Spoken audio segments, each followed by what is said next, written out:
The boardroom, the conference room, the leadership table. You call it the office, I call it the arena. For over 3 decades, I sat in those spaces working hard to succeed without compromising my faith. I looked for teaching that showed me how to navigate 2 worlds that everyone said were in conflict and found nothing. Nobody was teaching what I needed, so I learned it the hard way.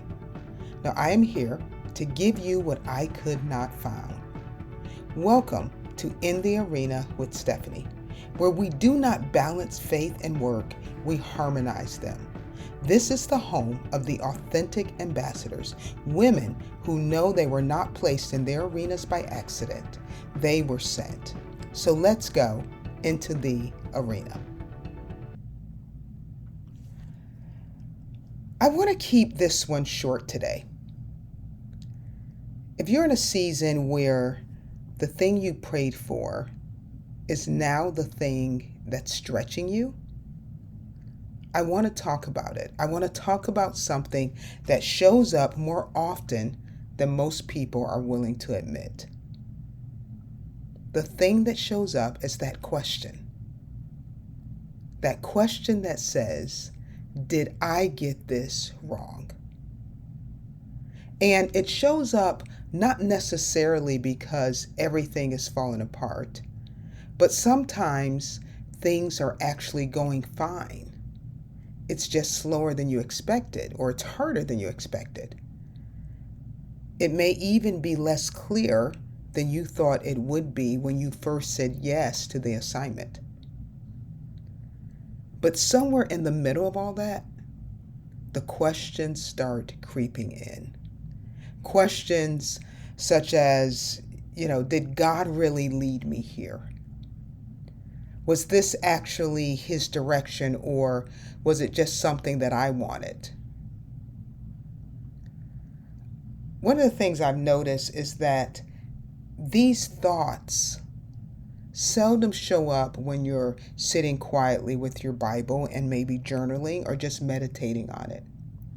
But they often show up after a frustrating meeting or a late night when you're tired and you're still thinking about everything that happened or everything that you didn't get done.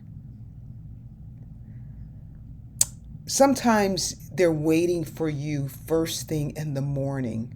Before you even put your feet on the floor, those questions start bombarding your mind. And they come fast. Questions like, maybe I shouldn't be here. Maybe someone else would be better at this assignment than me. Maybe I missed it. But you know what's interesting? It's interesting that those thoughts can sound responsible, almost spiritual. It's like you're carefully evaluating things. But a lot of the time, it's just doubt trying to talk to you.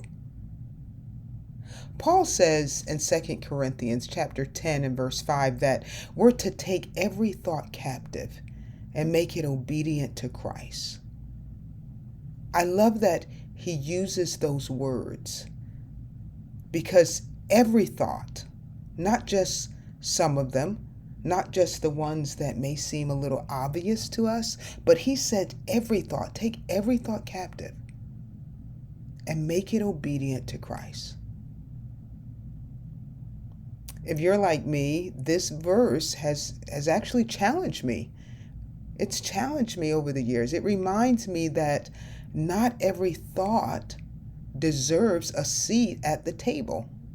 Not every thought deserves a seat in my mind. And just because a thought may enter into my mind, it doesn't mean that it gets to shape my decisions or it gets to stay. So if one of those thoughts shows up in your mind today, don't waste time arguing with it. Yes, recognize that it came, but keep in mind that it's just a thought. It's not a fact. and then move forward. Get back to the assignment and the things that God has called you to do.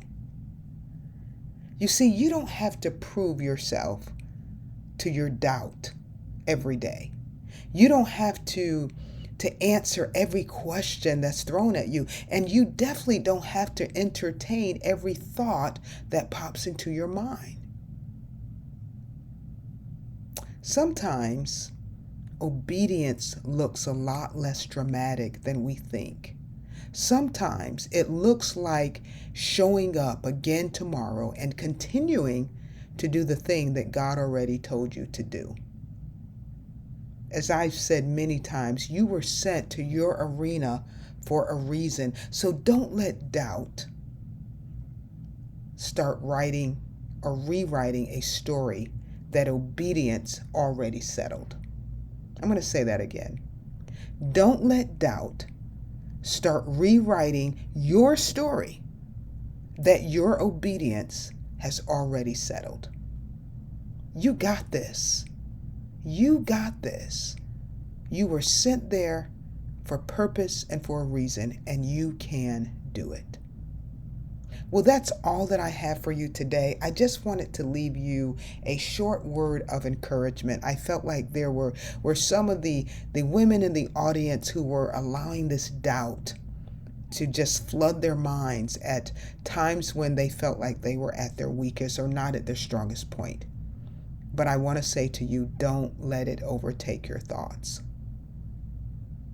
So if something has shifted in you today, do not keep it to yourself.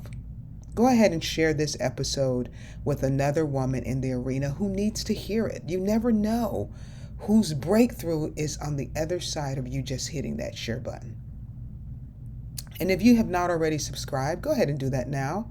And while you're there, go ahead and leave a rating and a review.